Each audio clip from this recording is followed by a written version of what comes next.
للمؤمنین من انفسہم. خطبہ دے رہے ہیں سرکار, 1,20,000 کا مجمع ہے, تھکے ہوئے تو نہیں ہیں آپ؟ آج کی ہماری گفتگو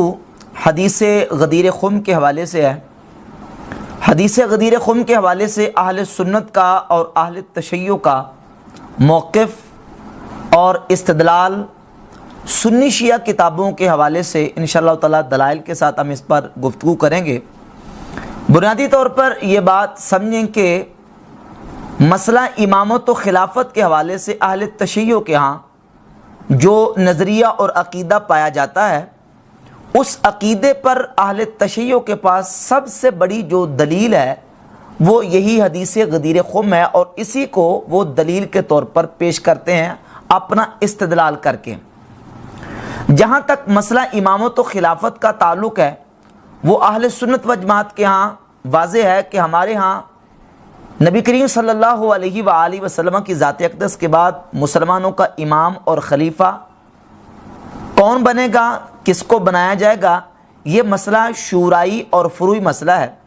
جبکہ اہل تشیع کے ہاں امامت اور خلافت کا مسئلہ یہ اصول دین میں سے ہے. جس طرح توحید, رسالت, آخرت, امامت اور عدالت یہ 5 اصول دین ہیں اہل تشیع کے ہاں, اور امامت اصول دین میں سے ہے. اور ان کے ہاں 12 امام منصوص من اللہ بالعلم ہیں, یعنی نام لے کر اللہ رب العزت نے ان پر نص فرمائی ہے کہ یہ امت کے امام اور خلیفہ ہوں گے. اور مولا علی رضی اللہ تعالیٰ عنہ کی خلافت بلا فصل اور امامت بلا فصل کا عقیدہ اہل تشیع اس انداز سے رکھتے ہیں کہ وہ ابو بکر, عمر, عثمان رضی اللہ تعالی عنہم جو خلفۂ راشدین میں سے پہلے 3 خلیفہ ہیں, ان کی خلافت کا سرے سے انکار کرتے ہیں. یعنی وہ مانتے نہیں, وہ کہتے ہیں کہ نعوذ باللہ تعالی یہ خلیفہ برحق ہے ہی نہیں تھے, یہ نعوذ باللہ ڈکٹیٹر تھے, یہ جو نا وہ غاصب تھے, انہوں نے مولا علی کی خلافت غصب کی ہے, یہ خلیفہ برحق نہیں ہے. یہ اس لیے کہتے ہیں کہ کیونکہ اہل تشیع کا یہ عقیدہ اور نظریہ ان کی کئی کتابوں میں لکھا ہوا ہے کہ رسول خدا صلی اللہ علیہ وآلہ وسلم کے وصال اقدس کے بعد صرف 4 مسلمان باقی بچے تھے, باقی سارے مرتد ہو گئے تھے, نعوذ باللہ تعالی. اور یہ جو نظریہ اہل تشیع کا ہے, ان کی معتبر کتابوں میں سے الکافی, ابو جعفر محمد بن یعقوب الکلینی کی کتاب الکافی اٹھا کر دیکھ لیں, اس میں بھی لکھا ہے. رجال کشی اٹھا کر دیکھ لیں, اس میں بھی یہ عقیدہ اور نظریہ لکھا ہے. اسی طرح تفسیر قمی میں, رجال کشی میں, تفسیر عیاشی میں, تفسیر البرہان میں, اور اسی طرح الاختصاص شیخ مفید کی, اس میں بھی. اور یہ ملا باقر مجلسی کی کتاب حیات القلوب جس کی جلد نمبر 2 صفحہ نمبر 923 پر ملا باقر مجلسی نے لکھا ہے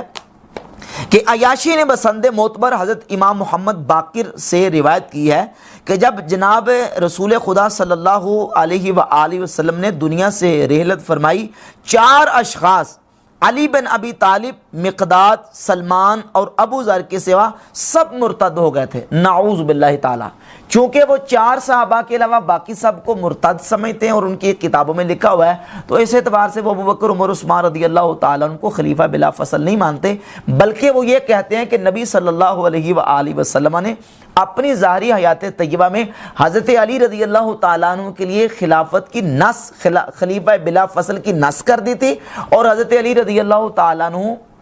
جو ہے نبی علیہ الصلوۃ والسلام کے وصی ہیں, یعنی نبی علیہ الصلوۃ والسلام نے حضرت علی رضی اللہ تعالیٰ عنہ کے لیے وصیت فرمائی تھی. جبکہ اہل سنت و جماعت کے ہاں یہ ہرگز بات جو ہے نا وہ تسلیم شدہ نہیں ہے, بلکہ ہمارا تو بحمد تعالیٰ ہماری کتابوں میں مولا علی رضی اللہ تعالیٰ عنہ کی ذات اقدس کے حوالے سے یہ ان کا فرمان موجود ہے کہ مولا علی خود فرماتے ہیں, جب آپ سے کہا گیا آپ کی شہادت کے وقت, شہادت سے چند لمحات پہلے ضربت آنے کے بعد, کہ حضور فاستخلف علینا, ہم پر کسی کو خلیفہ مقرر کر دیں, اپنے بعد اپنا نائب مقرر کر دیں. تو مولا علی نے کیا جواب ارشاد فرمایا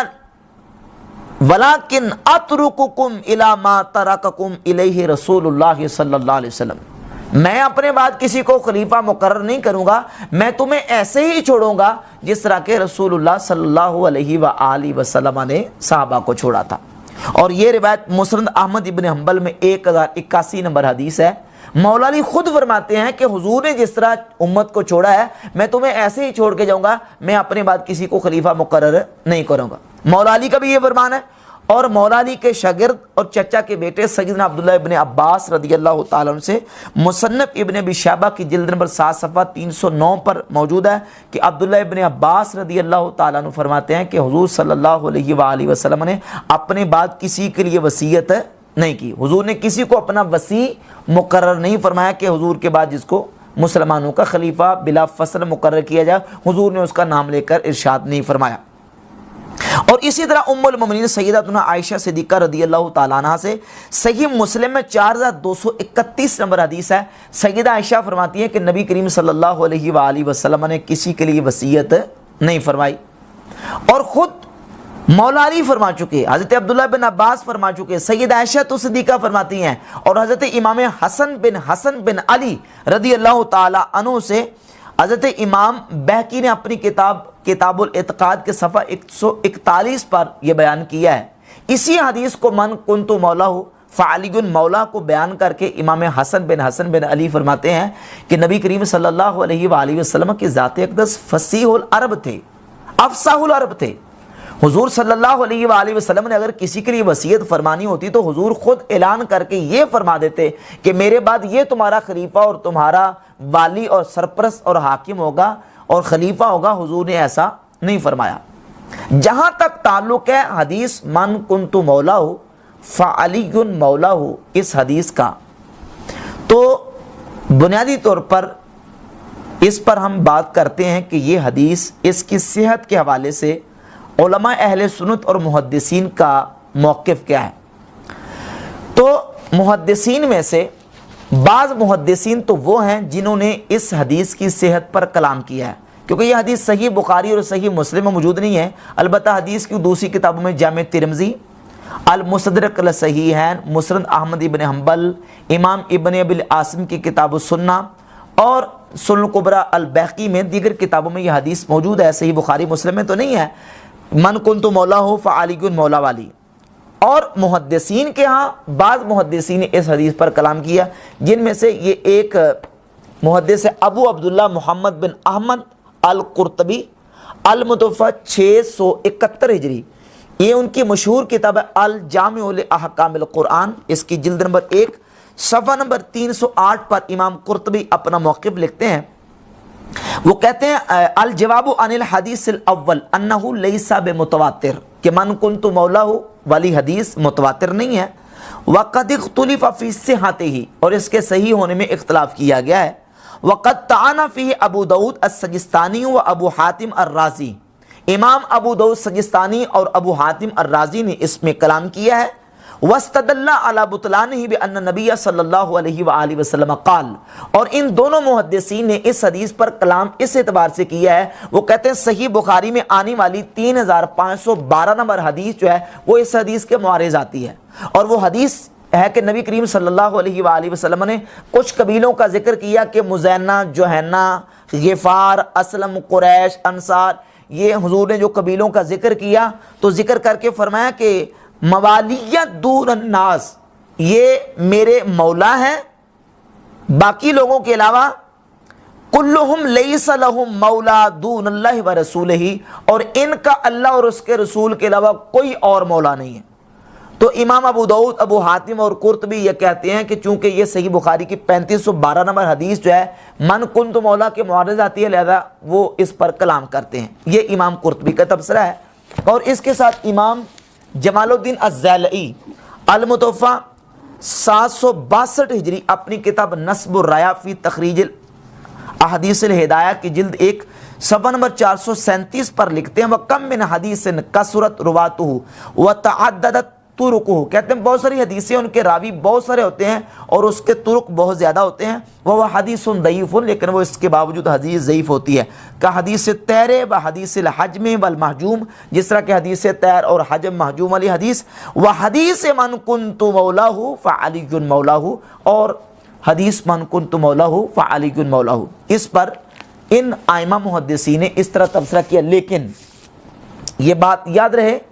کہ یہ محدثین کا موقف جو ہے جمہور کے مقابلے میں ہے. جمہور محدثین من کنت مولاہو فعلی مولاہو والی حدیث کو صحیح مانتے ہیں، اور یقیناً یہ حدیث صحیح ہے، اور بحمد تعالیٰ میں اس حدیث کو صحیح مانتے ہیں۔ جمہور محدثین کے ہاں جو اس حدیث کا درجہ ہے وہ درجہ صحت کا ہے، یہ حدیث جو ہے وہ درجہ صحت کو بحمد تعالیٰ پہنچتی ہے۔ اب جو اگلا درجہ اور مرتبہ ہے، یہ حدیث جو ہے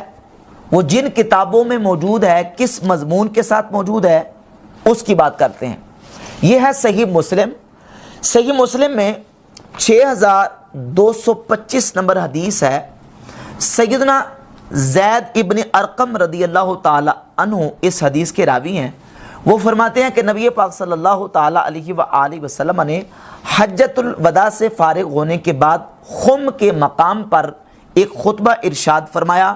اور نبی کریم صلی اللہ علیہ وآلہ وسلم جس وقت خطبہ دینے کے لیے کھڑے ہوئے، آپ صلی اللہ علیہ وآلہ وسلم نے خم کے مقام پر خطبہ ارشاد فرمایا اور فرمایا اما بعد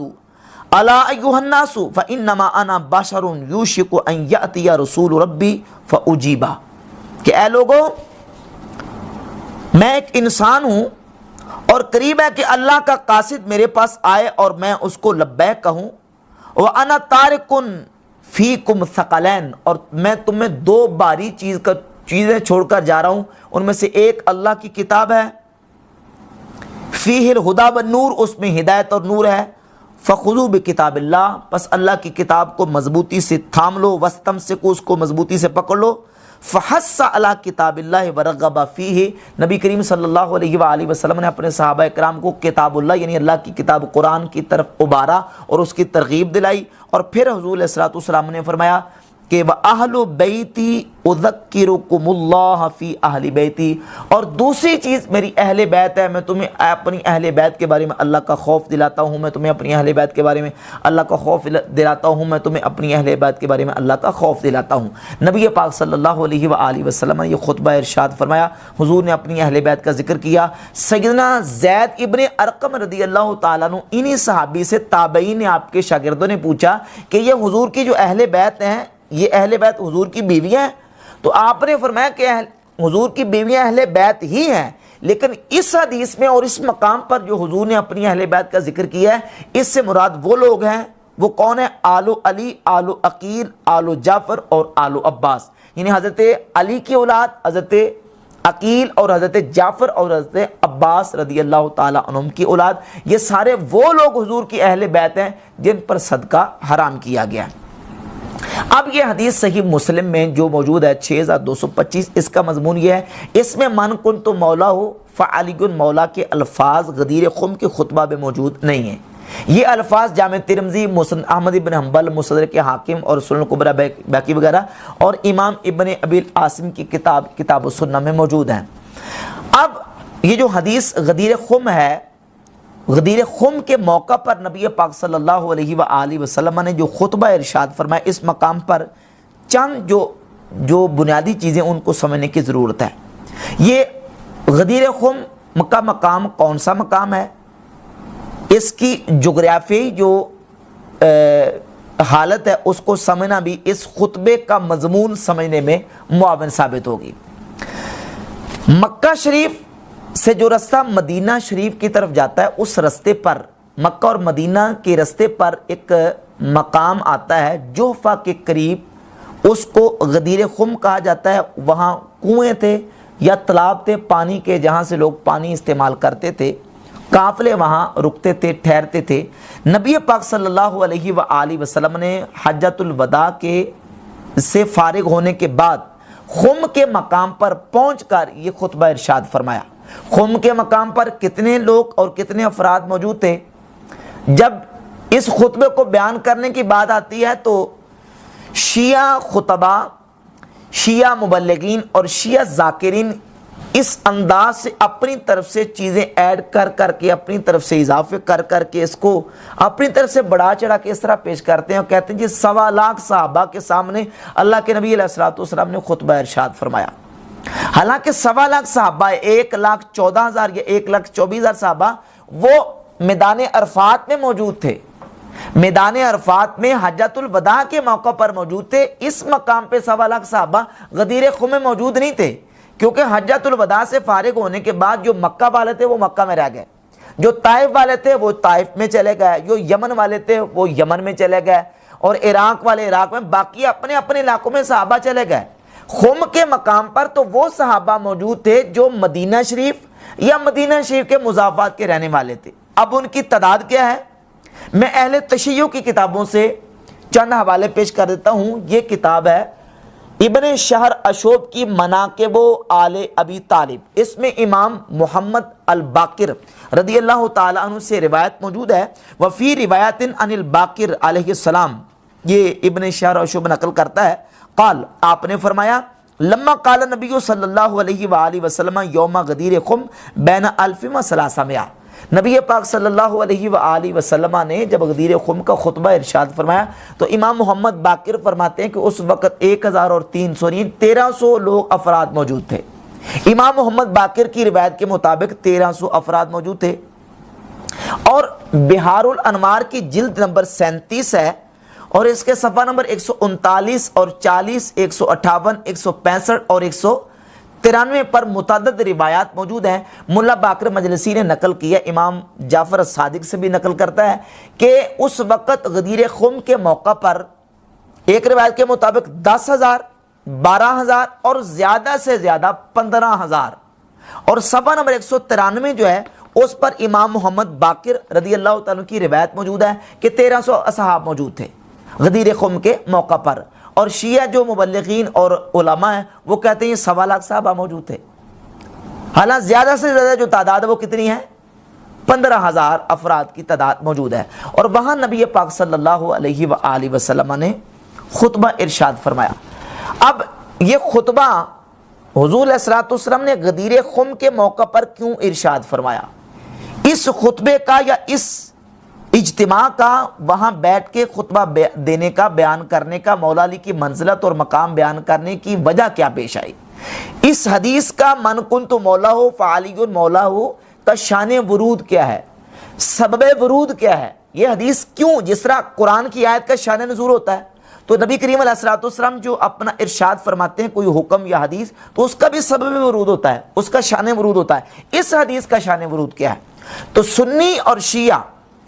دونوں کی کتابوں میں اس کا شان ورود جو لکھا ہوا ہے وہ یہ ہے کہ نبی کریم صلی اللہ علیہ وآلہ وسلم کی بارگاہ اقدس میں کچھ لوگوں نے مولا علی رضی اللہ تعالی عنہ کی شکایت کی۔ جب نبی پاک صلی اللہ علیہ وآلہ وسلم کی بارگاہ اقدس میں مولا علی کی لوگوں نے شکایت کی تو نبی پاک صلی اللہ علیہ وآلہ وسلم نے خم کے موقع پر اس جگہ پہ صحابہ کو ٹھہرا کر جمع کر کے سیدنا مولا علی رضی اللہ تعالی عنہ کی قدر و منزلت اور ان کا مقام و مرتبہ بیان فرمایا۔ اس کا حوالہ پہلے اہل سنت کی کتابوں سے، صحیح بخاری میں 4350 نمبر حدیث، اور مسند احمد ابن حنبل میں حضرت ابو سعید خدری رضی اللہ تعالیٰ عنہ سے 11408 نمبر، دلائل النبوہ میں امام بہقی 2119 نمبر روایت لے کے، اور جامع ترمذی میں 3712 نمبر، شرح اصول اعتقاد اہل سنہ حافظ ہبۃ اللہ اللالکائی کی 2640 نمبر روایت، اور المستدرک علی الصحیحین میں حضرت ابو سعید خدری رضی اللہ تعالیٰ عنہ سے 4712 نمبر حدیث امام حاکم لے کے، حاکم نے بھی صحیح کہا، امام ذہبی نے بھی اس کو صحیح کہا۔ یہ اہل سنت کی کتابوں میں موجود ہے، اور اہل تشیع کی کتابوں میں سے ملا باقر مجلسی کی یہی کتاب بہار الانوار کی جلد نمبر 37 صفحہ نمبر 220 اور 221 پر، اور جلد نمبر 33 کے صفحہ نمبر 218 پر، اور کشف الغمہ فی معرفت الائمہ علامہ اربلی کی کتاب جلد نمبر 1 صفحہ نمبر 288، 288 اور 289، ان دونوں صفحات پر اس کا شان ورود کچھ اس طرح موجود ہے۔ اس بات پر سنی شیعہ دونوں متفق ہیں کہ جب نبی کریم صلی اللہ علیہ وآلہ وسلم مدینہ شریف سے مکہ شریف کی طرف حج کے لیے روانہ ہوئے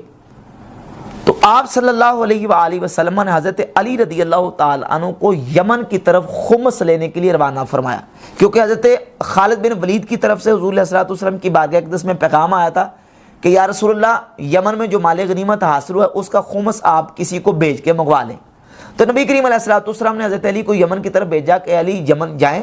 اور جا کے وہاں سے مال غنیمت اور خمس لیں اور آپ مکہ پہنچے اور وہاں آ کے حج میں ہمارے ساتھ شریک ہو جائیں۔ حضرت علی رضی اللہ تعالیٰ عنہ یمن گئے اور اسی طریقے سے آپ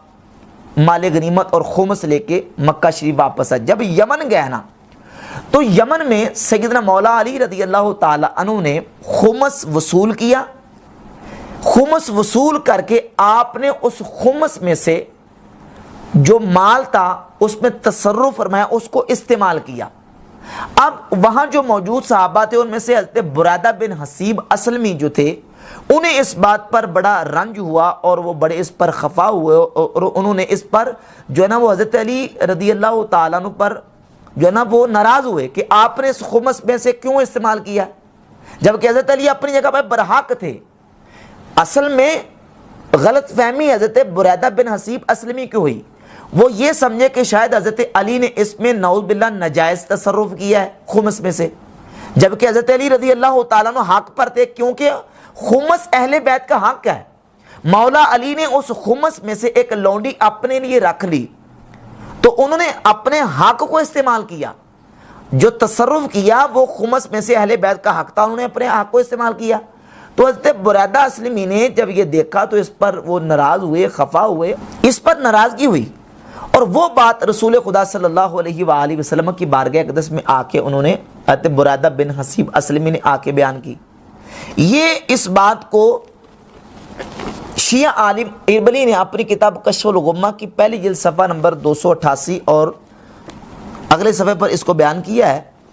کہ برادہ اسلمی کہتے ہیں غزوت مع علی الی الیمن فرأیت منہ جفوۃ، میں حضرت علی کے ساتھ یمن گیا تو میں نے ان سے کچھ تنگی محسوس کی۔ فقدمت علی رسول اللہ صلی اللہ علیہ وسلم فذکرت علیٰ فتنقصتہ،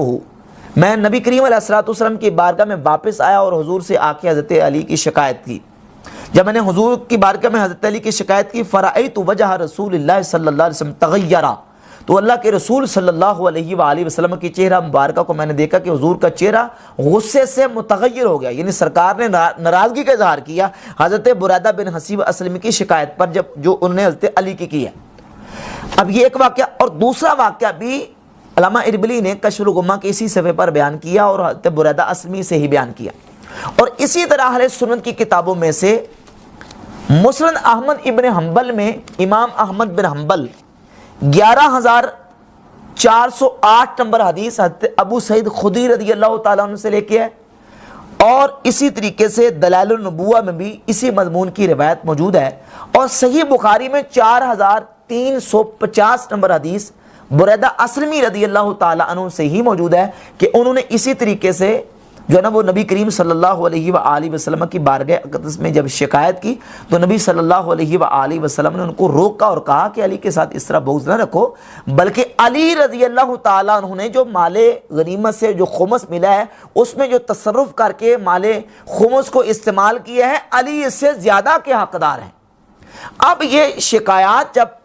رسول اللہ صلی اللہ علیہ وآلہ وسلم کی بارگاہ اقدس میں صحابہ کی طرف سے حضرت علی کے بارے میں موصول ہوئیں تو نبی کریم صلی اللہ علیہ وآلہ وسلم نے صحابہ اکرام کو خم کے مقام پر جمع کیا اور وہاں خطبہ ارشاد فرمایا۔ سنی اور شیعہ دونوں کتابوں میں، ملا باقر مجلسی کی کتاب بہار الانوار کی جلد 37 میں حوالہ پیش کر چکا، جلد 33 سے حوالہ پیش کیا، اور کشف الغمہ فی معرفت الائمہ علامہ اربلی کی اس کتاب سے حوالہ پیش کیا، اور اہل سنت کی تو کئی کتابوں میں یہ قصہ اور واقعہ موجود ہے کہ اس کا سبب ورود اور شان ورود یہ ہے کہ صحابہ نے نبی صلی اللہ علیہ وآلہ وسلم کی بارگاہ اقدس میں مولا علی کی جب شکایت کی تو نبی کریم صلی اللہ علیہ وآلہ وسلم نے اس موقع پر یہ خطبہ ارشاد فرمایا۔ اب اس خطبے کے حوالے سے جو شیعہ علماء ہیں، شیعہ مقررین ہیں، خطبہ ہیں، اور بعض ان کی کتابوں میں یہ واقعات لکھے ہوئے ہیں، اس خطبے کو وہ قرآن کی 2 آیتوں کے ساتھ جوڑتے ہیں۔ ان میں سے ایک آیت الیوم اکملت لکم دینکم واتممت علیکم نعمتی ورضیت لکم الاسلام دینا، کہتے ہیں جی یہ آیت نازل ہی اس وقت ہوئی ہے جب غدیر خم میں رسول اللہ صلی اللہ علیہ وآلہ وسلم نے حضرت علی کی خلافت بلا فصل اور ان کی امارت اور ان کی امامت اور ان کے والی ہونے کا اعلان کیا ہے۔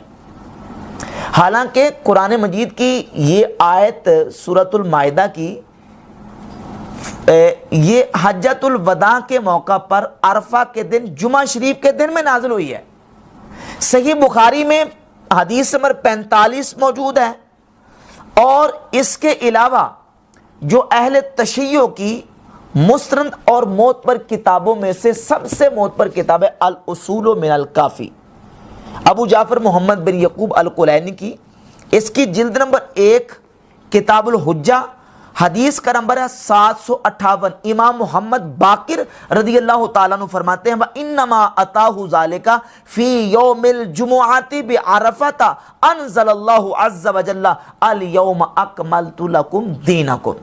امام محمد باقر فرماتے ہیں الْيَوْمَ أَكْمَلْتُ لَكُمْ دِينَكُمْ، یہ جمعہ کے دن عرفہ کے روز نازل ہوئی ہے۔ صحیح بخاری بھی کہتی ہے کہ یہ جمعہ کے دن عرفہ کے روز نازل ہوئی ہے، اور اصول کافی بھی کہہ رہی ہے کہ یہ جمعہ کے دن عرفہ کے روز نازل ہوئی ہے، جبکہ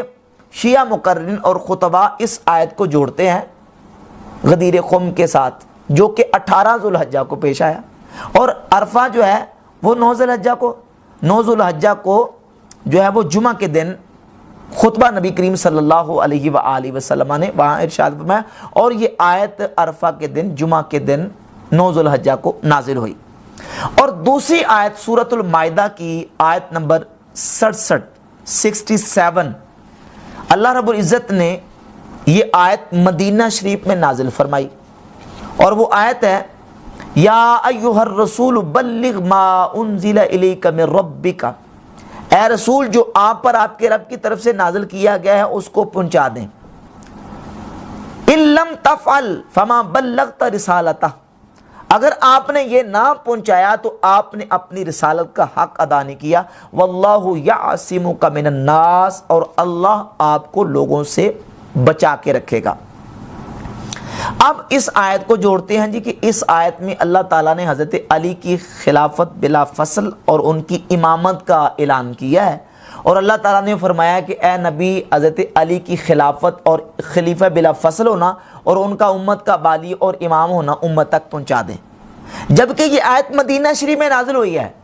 اس وقت کے جس وقت اللہ رب العزت کے محبوب صلی اللہ علیہ وآلہ وسلم یہودیوں اور عیسائیوں سے اپنی حفاظت کے لیے باقاعدہ اپنے حارس اور محافظ نگہبان رکھا کرتے تھے۔ اپنے صحابہ کرام کو حضور مقرر کیا کرتے تھے کہ تم نے میرے حارس اور محافظ کے طور پہ تم نے حفاظت کرنی، اور صحابہ کرام بطور حارس اور محافظ کے رسول اللہ صلی اللہ علیہ وسلم کی حفاظت کیا کرتے تھے۔ تو چونکہ یہودیوں سے اور عیسائیوں سے، بالخصوص مدینہ کے یہودیوں سے یہ خدشہ تھا کہ وہ نبی صلی اللہ علیہ وآلہ وسلم کی جان کے دشمن تھے، حضور کو نقصان پہنچائیں گے، تو اللہ رب العزت نے سورۃ المائدہ کی آیت نمبر 67 نازل فرمائی اور فرمایا کہ واللہ یعصمک من الناس، اللہ لوگوں سے آپ کی حفاظت فرمائے گا۔ اور یہی تفسیر اور یہی شان نزول جو ہے وہ یہ شیعہ کی کتاب تفسیر فرات الکوفی ہے، فرات بن ابراہیم بن فرات الکوفی کی، اس کے صفحہ 37 پر لکھا ہوا ہے کہ کان النبی صلی اللہ علیہ وآلہ وسلم یتحارسہ اصحابہ، کہ رسول اللہ صلی اللہ علیہ وآلہ وسلم کے صحابہ حضور کے حارس اور نگہبان اور محافظ بن کے حضور کی حفاظت کیا کرتے تھے۔ فانزل اللہ تعالی، پس اللہ رب العزت نے یہ آیت نازل فرمائی یا ایھا الرسول بلغ ما انزل الیک من ربک وان لم تفعل فما بلغت رسالتہ واللہ یعصمک من الناس، یہ پوری آیت اللہ نے نازل فرمائی۔ آگے لکھا ہے فتارک الحرث، اس آیت کے نازل ہونے کے بعد رسول اللہ صلی اللہ علیہ وآلہ وسلم نے حارسوں کو ترک کر دیا، حین اخبرہ اللہ انہ یعصمہ من الناس، جب اللہ نے حضور کو خبر دے دی کہ اللہ آپ کی حفاظت فرمائے گا۔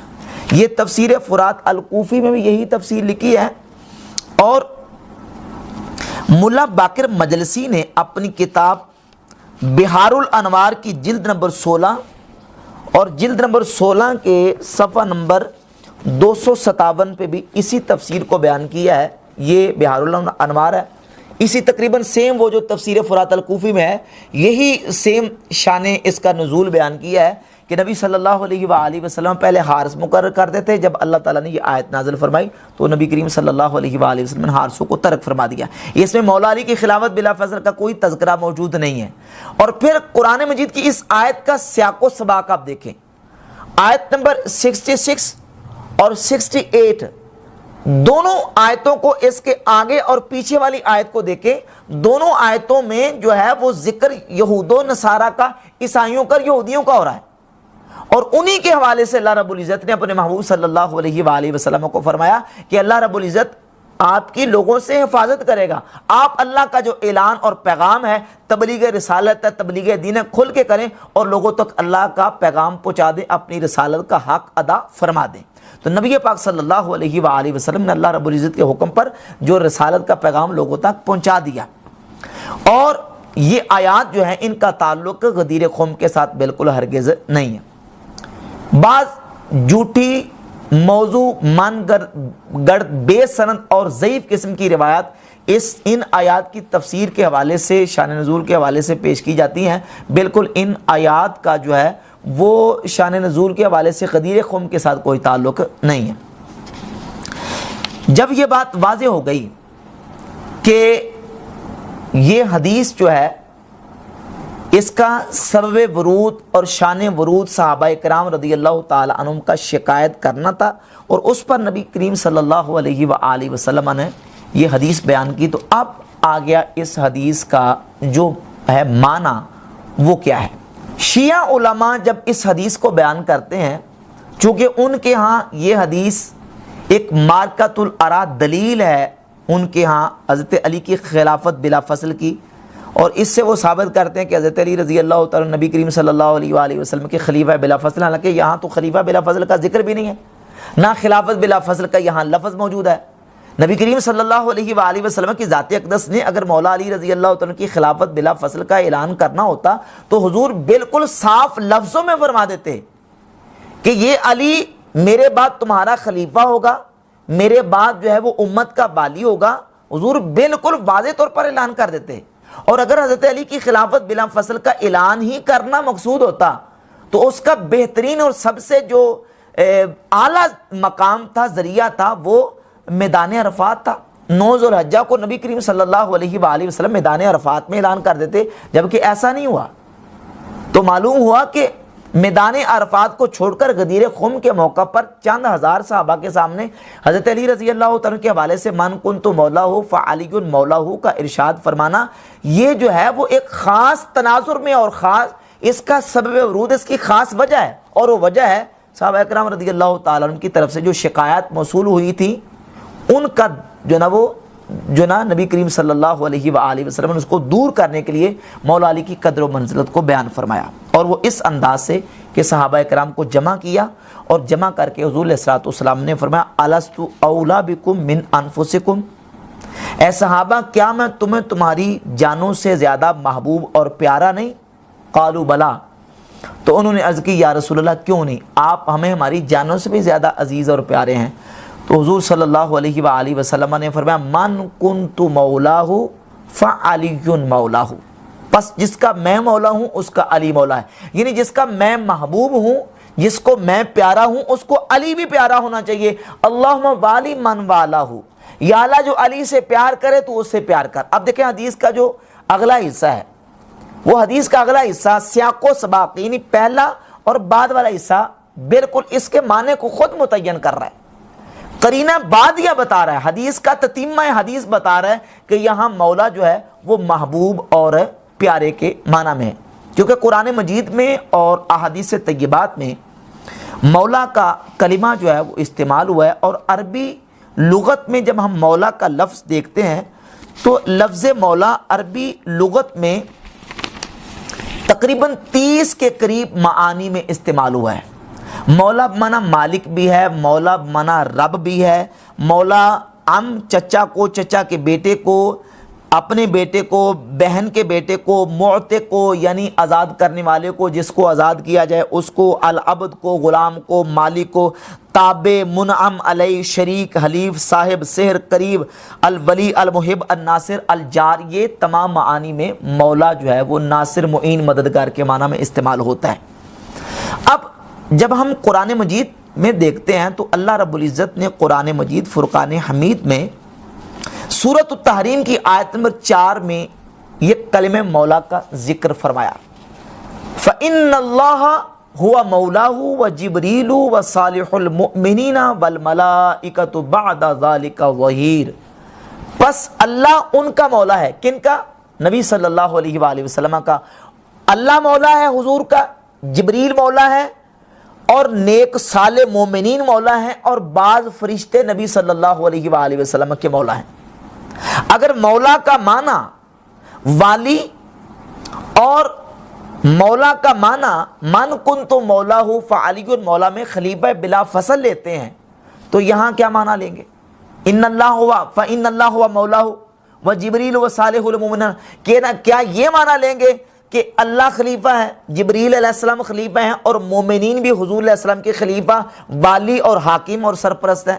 یا بعض فرشتے بھی حضور کے والی حاکم اور سرپرست ہیں؟ ہرگز نہیں، بلکہ یہاں مولا کا معنی ہے مددگار، معین، ناصر، یعنی مدد کرنے والے۔ اللہ بھی حضور کا مددگار ہے، جبریل علیہ السلام بھی مددگار ہیں، مومنین بھی مددگار ہیں، اور فرشتے بھی مددگار ہیں۔ اسی طرح قرآن مجید کی دوسری آیت ہے سورہ محمد کی آیت نمبر 11 میں اللہ رب العزت فرماتا ہے ذالک بان اللہ مولا الذین آمنوا،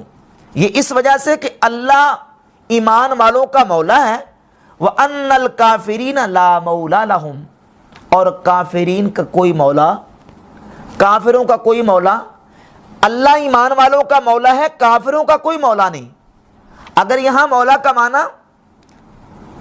لیا جائے اولا بالتصرف، یعنی تصرف کرنے والا، مالک، سربراہ، تو یہاں وہ معنی نہیں بنے گا،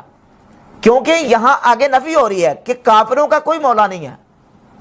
اللہ ایمان والوں کا مولا ہے۔ اگر معنی یہ لیں کہ اللہ ایمان والوں کا حاکم سرپرست ہے تو آگے پھر کیا کریں گے کہ کافروں کا کوئی حاکم سرپرست نہیں، یعنی اللہ کافروں کا مالک نہیں ہے، اللہ کافروں کا مالک خالق نہیں ہے، اللہ تو ساری کائنات کا مالک اور خالق ہے۔ تو یہاں معنی بنے گا کہ اللہ ایمان والوں کا مددگار، اور اللہ ایمان والوں کا جو ہے وہ اس کے ساتھ محبت رکھنے والا ہے، کافروں کے ساتھ محبت رکھنے والا نہیں ہے۔ اسی طرح قرآن مجید کی سورۃ الحدید کی آیت نمبر 15 میں اللہ کریم فرماتا ہے مأواکم النار، تمہارا ٹھکانہ جہنم ہے، ہیا مولاکم، ہیا مولاکم وبئس المصیر، وہ جو جہنم ہے وہ تمہاری رفیق ہے، وہ برا ٹھکانہ ہے۔ اب ہیا مولاکم کا معنی، یہاں مولا کا معنی کیا کیا؟ رفیق، ساتھی، کہ تم جہنم میں رہو گے۔ یہاں مولا کا معنی ساتھی اور رفیق ہے معنی میں استعمال ہوا۔ اور اس کے علاوہ حدیث میں، جو کہ سنی اور شیعہ دونوں کتابوں میں حدیث موجود ہے، اہل سنت کی کتابوں میں سے صحیح بخاری میں 2699 اور 4251 نمبر، اور بہار الانوار ملا باقر مجلسی کی صفحہ نمبر 373 پر اس کتاب میں ملا باقر مجلسی نے اس حدیث کو بیان کیا کہ نبی کریم صلی اللہ علیہ وآلہ وسلم کی ذات اقدس نے حضرت زید بن حارثہ رضی اللہ تعالی عنہ کو فرمایا انت اخونا و مولانا، اے زید بن حارثہ تم ہمارے بھائی اور ہمارے مولا ہو۔ تو یہاں مولا کس معنی میں ہے؟ محبوب اور پیارے کے معنی میں، کہ تم ہمارے بھائی بھی ہو اور تم ہمارے محبوب بھی ہو، تم ہمارے پیارے بھی ہو۔ اب اسی حدیث کے اوپر جب ہم انہی آیات اور احادیث کے معنی کو لے کے آتے ہیں تو واضح معنی ہو جاتا ہے کہ من کنت مولا ہو فعلی مولا ہو، پس جس کا میں مولا یعنی محبوب اور پیارا ہوں، اس کا علی بھی پیارا اور محبوب ہونا چاہیے، اس کو علی بھی پیارا اور محبوب ہونا چاہیے۔ اور اس کے بعد فرمایا اللہم والی من والا ہو، یا اللہ جو علی سے پیار کرے تو اس سے پیار کر۔ اب شروع میں بھی پیار کا ذکر ہے، آخر میں بھی پیار کا ذکر ہے۔ قرینہ بعدیہ اور تتمہ حدیث بتا رہا ہے کہ یہاں مولا بمعنی محبوب ہے، پیارا ہے، کہ علی بھی اس کو محبوب اور پیارے ہونے چاہیے۔ اس کے ساتھ ساتھ اس سلسلے میں جو روافض کی طرف سے استدلال ہوتا ہے وہ کہتے ہیں جی یہاں مولا کا جو لفظ ہے یہ اولا بالتصرف کے معنی میں استعمال ہوا ہے کہ رسول اللہ صلی اللہ علیہ وآلہ وسلم نے حضرت علی رضی اللہ تعالی عنہ کو اولا بالتصرف قرار دیا کہ جس کا میں حاکم اور سرپرست ہوں، اس کے علی حاکم اور سرپرست ہیں، جبکہ ان کی اپنی کتابوں میں اس حدیث کا شان ورود، پہلے کہ اور شان ورود بھی میں ساتھ بیان کر دوں، شان ورود بھی اس حدیث کا بیان کیا گیا ہے۔ ملا باقر مجلسی نے اپنی کتاب اپنی کتاب بہار الانوار کی جلد نمبر 37 صفحہ نمبر 186 اور 87 پہ لکھا ہے کہ نبی پاک صلی اللہ علیہ وآلہ وسلم نے جب مدینہ شریف میں مواخات قائم فرمائی تو حضرت علی نے حضور علیہ الصلوۃ والسلام کی بارگاہ اقدس میں عرض کی، یا رسول اللہ، آپ نے مہاجرین کو انصار کا آپس میں بھائی بھائی بنا دیا، تو مجھے کسی کا بھائی نہیں بنایا۔ تو نبی کریم صلی اللہ علیہ وآلہ وسلم نے اس موقع پر ارشاد فرمایا، اور حضور نے فرمایا، اللہم ھذا منی وانا منہ، یا اللہ یہ علی مجھ سے، میں ان سے ہوں، الا انہ منی بمنزلۃ ہارون من موسیٰ، الا من کنت مولاہ فھذا علی مولاہ۔ حضور صلی اللہ علیہ وآلہ وسلم نے مواخات کے موقع پر ارشاد فرمایا کہ جس کا میں مولا ہوں اس کا علی مولا ہے۔ اب یہ ملا باقر مجلسی نے اپنی کتاب بہار الانوار کی 37 نمبر جلد کے صفحہ 186 اور 87 پر یہ بھی بیان کیا۔ اب جہاں تک بات ہے اس حدیث میں مولا کے لفظ کے استعمال کی، تو مولا کا بحمد تعالیٰ معنی بیان کر دیا کہ مولا جو ہے یہاں محبوب، معین، ناصر اور مددگار کے معنی میں استعمال ہوا ہے، اولا بالتصرف کے معنی میں استعمال نہیں ہوا۔ اور یہاں اولا بالتصرف کے معنی میں بن بھی نہیں سکتا۔ یہ حدیث نبی کریم صلی اللہ علیہ وآلہ وسلم کی ذات اقدس کی، اس ذات کی زبان اقدس سے نکلی ہے جو افصاح العرب ہیں، ساری کائنات کے عربوں سے فصیح ترین ہے۔ حضور صلی اللہ علیہ وآلہ وسلم نے چونکہ عربی میں یہ حدیث بیان کی ہے، تو اب ہمیں اس حدیث میں لفظ کا معنی جو ہے وہ عربی فصاحت و بلاغت اور عربی گرامر کے اعتبار سے سمجھنا پڑے گا۔ تو یاد رکھیں، لفظ مولا یہ کبھی متعدی بنفس ہی ہوتا ہے اور کبھی متعدی باللام ہوتا ہے۔ متعدی بنفس ہی ہو یا متعدی باللام ہو، اس کا وہاں معنی متصرف فی غیر ہی نہیں ہو سکتا۔ مثلا متعدی بنفس ہی جس طرح کہ اللہ مولا المؤمنین، اللہ ایمان والوں کا مولا ہے، یہاں مولا متعدی بنفس ہی ہے۔ اور انا مولا لکا، میں تیرا مولا ہوں، یہاں متعدی باللام ہے، یعنی لام کے ساتھ متعدی ہے۔ متعدی بنفس ہی ہو یا متعدی باللام ہو، مولا کا معنی یہاں متصرف فی غیر ہی، یعنی غیر میں تصرف کرنے والا، یہاں معنی نہیں بنتا۔ اگر یہاں متصرف فی غیر ہی معنی مراد لیا جائے، جہاں متعدی بنفس ہی ہوتا ہے یا متعدی باللام ہوتا ہے، تو قرآن مجید کی جو آیت پیچھے گزری ہے سورہ محمد کی، ذالک بان اللہ هو مولا الذین آمنوا، یہ اس وجہ سے کہ اللہ ایمان والوں کا مولا ہے، وان الکافرین لا مولا لہم، یہ جو آیت ہے کہ کافروں کا کوئی مولا نہیں ہے۔ اگر یہاں مولا کا معنی متصرف فی غیر ہی مراد لیا جائے، تو پھر کیا معنی یہ کریں گے اس آیت میں کہ کافروں کا کوئی مولا نہیں ہے، یعنی اللہ جو ہے وہ نعوذ باللہ تعالیٰ کافروں میں تصرف نہیں کر سکتا، اللہ جو ہے وہ کافروں کا مالک نہیں ہے، حالانکہ اللہ تو ساری کائنات کا مالک ہے۔ تو یہاں معنی مولا کا ہوگا کہ اللہ رب العزت ایمان والوں کے ساتھ محبت کرتا ہے، موالات رکھتا ہے، ان کی مدد کرتا ہے، کافروں کے ساتھ اللہ محبت نہیں رکھتا۔ اسی طرح جب ہم دیکھتے ہیں لفظ اولا، تو لفظ اولا جو ہے یہ اس میں تفضیل کا صیغہ ہے، اور جب یہ متعدی من کے ساتھ ہوتا ہے، جب اولا من کے ساتھ متعدی ہو تو وہاں جو ہے وہ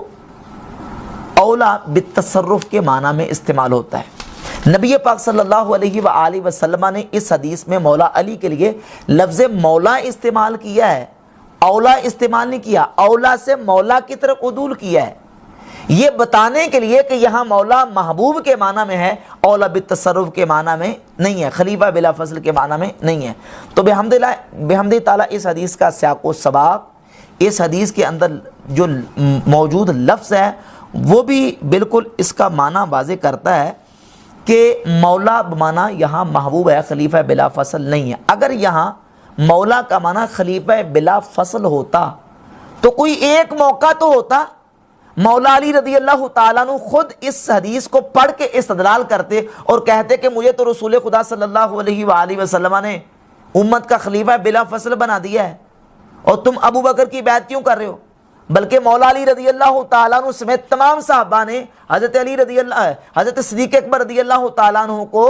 امت کا امام اور خلیفہ بلا فصل حضور علیہ الصلوۃ والسلام کا تسلیم کیا ہے۔ سقیفہ بنی سعدہ میں ہی حضرت مولا علی رضی اللہ تعالیٰ عنہ جو ہے وہ بیان کرتے کہ مجھے تو حضور نے خلیفہ بلا فصل بنایا ہے، لیکن کوئی ایک موقع بھی ایسا نہیں ہے۔ بلکہ یہ نہج البلاغہ ہے مولا علی رضی اللہ تعالیٰ عنہ کے خطبات، جو کہ اہل تشیع کے ہم معتبر سمجھے جاتے ہیں، کیونکہ اس کو جمع کرنے والے شیعہ عالم ہیں شیخ شریف رضی، انہوں نے 4 صدی میں اس کو جمع کیا ہے ان خطبات کو۔ یہ خطبہ نہج البلاغہ، اس میں صفحہ نمبر ہے 643 اور 644۔ مولا علی رضی اللہ تعالیٰ خود خطبہ آپ ارشاد فرماتے ہیں، لکھتے ہیں انہو بایعن القوم الذین بایعوا ابا بکر و عمر و عثمان علی ما بایعوہم علیہ، جن لوگوں نے ابو بکر، عمر اور عثمان کی بیعت کی تھی انہوں نے میرے ہاتھ پر اسی اصول کے مطابق بیعت کی جس اصول پر وہ ان کی بیعت کر چکے، یعنی میرے ہاتھ پر اسی اصول پر بیعت ہوئی ہے جس اصول پر ابو بکر، عمر، عثمان کی بیعت کی گئی ہے۔ اور آگے صفحہ نمبر 644 پر موجود ہے کہ مولا علی فرماتے ہیں کہ اور شورا کا حق صرف مہاجرین و انصار کو ہے، وہ اگر کسی پر ایکا کر لیں اور اسے خلیفہ سمجھ لیں تو اسی میں اللہ کی رضا و خوشنودی سمجھی جائے گی، یعنی مہاجرین و انصار جس پر ایکا کر لیں اور جس کو اپنا امام اور خلیفہ تسلیم کر لیں اسی میں اللہ راضی، جس پر انصار و مہاجرین راضی ہیں اسی پر اللہ راضی ہے۔ تو مولا علی فرماتے ہیں جس طریقے سے ابو بکر، عمر، عثمان کی بیعت کی گئی ہے اسی طریقے سے میری بیعت کی گئی۔ مولا علی تو یہ فرما رہے ہیں، انہوں نے کسی ایک موقع پر بھی یہ بات نہیں فرمائی کہ میں جو ہے وہ خلیفہ بلا فصل ہوں، مجھے حضور علیہ الصلوۃ والسلام نے امت کا مولا قرار دیا ہے، لہذا مجھے جو ہے وہ خلیفہ بلا فصل بنایا جائے، ہرگز ایسا نہیں فرمایا۔ اب یہ جو اہم اس حوالے سے اس حدیث میں نقطہ نا وہ سمجھیں، بہت اہم نقطہ اس حدیث میں وہ یہ ہے کہ نبی کریم صلی اللہ علیہ وآلہ وسلم نے حضرت علی رضی اللہ تعالیٰ عنہ کو امت کا مولا قرار دیا۔ اگر مولا کا معنی حاکم، والی اور سرپرست ہے تو اس حدیث کا مطلب کیا بنے گا کہ نبی کریم صلی اللہ علیہ وآلہ وسلم امت کے والی، حاکم اور سرپرست تو ہیں ہی، حضور کے ساتھ مولا علی بھی امت کے اس وقت حاکم اور سرپرست ہیں۔ حالانکہ ایک وقت میں 2 حاکم جمع نہیں ہو سکتے، 2 افراد کی، 2 لوگوں کی ایک وقت میں حاکمیت جمع نہیں ہو سکتی۔ یہ تو ہو سکتا کہ حضرت علی حضور صلی اللہ علیہ وآلہ وسلم کے بعد امت کے حاکم اپنے وقت پر بنے، وہ تو بات اپنی جگہ پہ بالکل بجا ہے، لیکن حضور صلی اللہ علیہ وآلہ وسلم کے مبارک زمانے میں حضور کی موجودگی میں حضور بھی امت کے حاکم ہوں اور حضرت علی بھی حاکم اور سرپرست اور والی ہوں، ایک وقت میں 2 حاکمیتیں جمع نہیں ہو سکتی۔ تو اب سوال یہ پیدا ہوتا ہے کہ حضرت علی حضور صلی اللہ علیہ وآلہ وسلم کی موجودگی میں ظاہری حیات طیبہ میں امت کے مولا تھے یا نہیں؟ اہل تشیع سے ہمارا یہ سوال ہے کہ سرکار کی موجودگی میں مولا علی حضور نبی کریم علیہ الصلوۃ والسلام کی موجودگی میں حضرت علی امت کے مولا تھے یا نہیں؟ ہم کہتے تھے۔ اب یہ جواب دیں، اگر یہ کہیں مولا بمعنی والی اور حاکم اور سرپرست حضور کی موجودگی میں تھے تو یہ تو ایک وقت میں 2 حاکم جمع ہونے لازم آئیں گے، اور ایک وقت میں 2 حاکم جمع نہیں ہو سکتے۔ سرکار کی موجودگی میں کوئی دوسرا حاکم نہیں ہو سکتا، تو حضرت علی پر مولا بمعنی حاکم کیسے ہو گئے؟ نہیں ہو سکتے۔ تو لا محالہ ماننا پڑے گا کہ مولا علی رضی اللہ تعالیٰ عنہ نبی کریم صلی اللہ علیہ وآلہ وسلم کی ظاہری حیات طیبہ میں بھی امت کے مولا بمعنی محبوب تھے، اس وقت بھی تھے، اب بھی ہیں، اور قیامت تک اور ہمیشہ مولا علی رضی اللہ تعالیٰ امت کے مولا ہیں، تھے، ہیں اور رہیں گے، مولا بمعنی محبوب، نہ کہ مولا بمعنی حضور کے زمانے میں حاکم۔